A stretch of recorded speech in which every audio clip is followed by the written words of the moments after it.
Hello guys, what's up? I'm Sush Designer and today I want to talk about how we can continue this type of 3D modeling on SketchUp.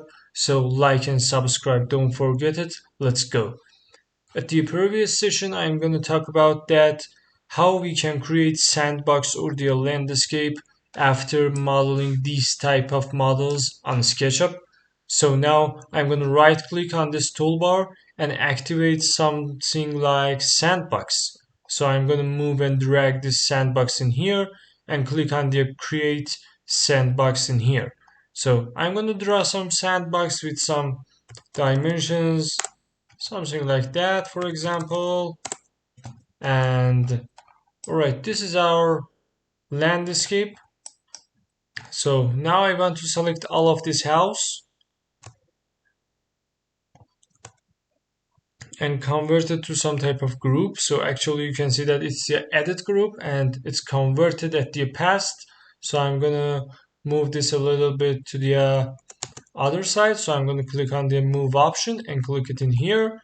About the sandbox, I'm gonna open this group in here, add to the smooth option and increase the radius, something like that.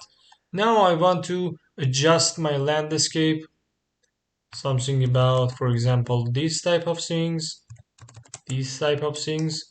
a little bit to the downstairs. For example, this place is the river or a little lake. I want to reduce my smooth option with typing it.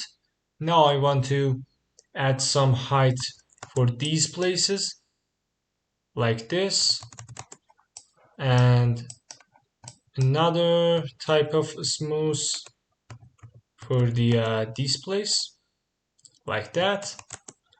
And now I want to add my model on some place on the landscape with sandbox. So I'm going to click on it and click on the rectangle option in here. Now I want to draw some rectangle with some dimensions like this. So I'm gonna open the paint bucket. I will go to the style option at the edit, at the environment, and turn off the ground for now because it's not let us to have some good view for this place. I'm going to click on the rectangle again and draw some rectangle. I can extrude it a little bit, something about 10 centimeter. Right click and convert it to the group. Now I want to drag it and move it to some place, for example, like this. And now we have some option called stamp. So when I click on the stamp, I can click on my sandbox and create some clear shape for my model and delete my original model in here. So if you want a smoother landscape, you can click on it, close the materials, close the styles, and we have soften edges. You can click on the soften components and drag it in here. But for this time, I don't suggest these type of things in here because I want to move my model on this place. So I'm going to click on the move option and add it to this place. As you can see, we have this type of thing in here. For the stairs, you can make some copy of these stairs in different distance, something like this, and add some number for your copy. For example, something like that. As you can see, not bad, it's good. I can select some of these stairs one by one and move it a little bit like that. For example, about 30 centimeter. Now it's done. So I'm gonna click on this soften components and increase the smoothness of it. Now I want to close the soften edges. I'm gonna click on the position camera and select some place like that.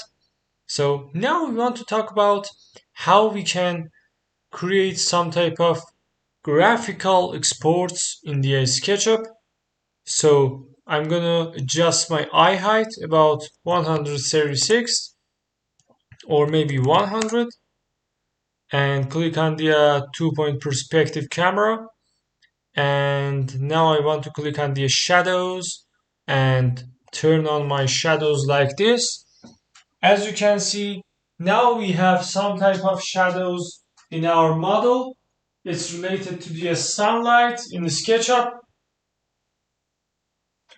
And you can adjust your SketchUp sunlight by moving this like that. And these type of settings will be saved in your engine renders like V-Ray or Enscape. Now I want to select some time about this, and my date is about the, for example, today, or maybe 8th of November, not bad. If I decrease the darkness, as you can see, we have darker light in here, and when I increase it, we will have something like that. But it's not realistic, so I'm going to decrease it to the something about 30, and I want to increase the light about 90. Use some for the shading, and I want to display from the edges. So my time is set, and I can adjust it completely manually. Right now it's good 10 a.m. and it's something about the summer. So I'm gonna update my scene. Very simple and easy, like this. Now you can come to the style option in here. Before it, I'm gonna open the material and click on the landscape textures. Click on the vegetation grass and click on to the this type of landscape. As you can see, we convert this landscape very simple and easy to some realistic landscape in here. And now I want to increase my numbers to the 100, 145, and 160. So now it's much better than the past. So I'm gonna decrease my texture sizes from 60 to the 50. As you can see, we have much details on our model, but it's not realistic because our plan is really big. For this reason, I'm gonna increase it to the 120, and now it's much better. So I will come back to my model, very simple and easy. At the select option, we have different type of things. So I'm gonna update my scene again. Now I want to talk about the style editor. As you can see, we have the edges. When I turn it off, we will see some type of model in here without any type of edges. We have back edges. It can show you hidden lines with some dashes. So we don't need it in here. You can increase your profile lines and you turn off it. You can see you don't have any profile on your model, but if I increase it, for example, to the 8, as you can see, it's not completely realistic and it's really bad. So I'm going to turn it to the 1. Another thing we have is the depth of queue. As you can see, this type of option can help you to create some cartoon or graphical renders or images in here. For example, when I type 6, these markers or rapids will be get much bold than the past. So I turn it to the 2 and turn it off. We have extensions.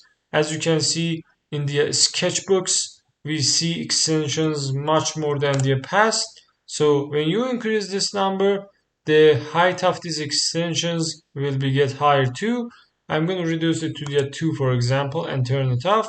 Another thing we have is the endpoints, and when I increase it, I can see the endpoints in here.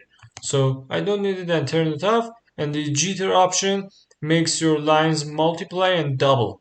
So I'm going to turn it to the same one and refresh my style. So we have different type of styles in this window. At the face setting, as you can see, we have display wireframe mode or the hidden line mode like this. Another option we have is the shaded mode, only show the colors for you, and I don't recommend this type of thing for you. Another thing we have is the shading using texture, and another one is the shading using all the same. So I'm going to turn it to the shading with the texture, and I will come back to my ground unit. As you can see, when I turn it off, this will push my landscape in here, and when I increase the transparency, my ground will be hidden. So I'm gonna uncheck it. I want to turn the sky to some other type of color. For example, I want some orange sky related to the sunset. So I'm gonna adjust it at the red color code to the 250, for the green about 146, and for the blue about 46 again, and I press OK. So as you can see, now we have this type of thing in here, and it's really adorable and attractive. Another option we have is the watermarks. It depends on you. If you want to hold your copyright on your models, you can use the watermark option. So at the another thing we have is the modeling. You can turn off the model access, but it's not really useful in here. So all of the settings in the style option is that. So I hope you enjoyed this video. At the next session, I'm going to show you how we can render realistic these type of tiny house in the landscape. So like and subscribe, please don't forget it, and goodbye.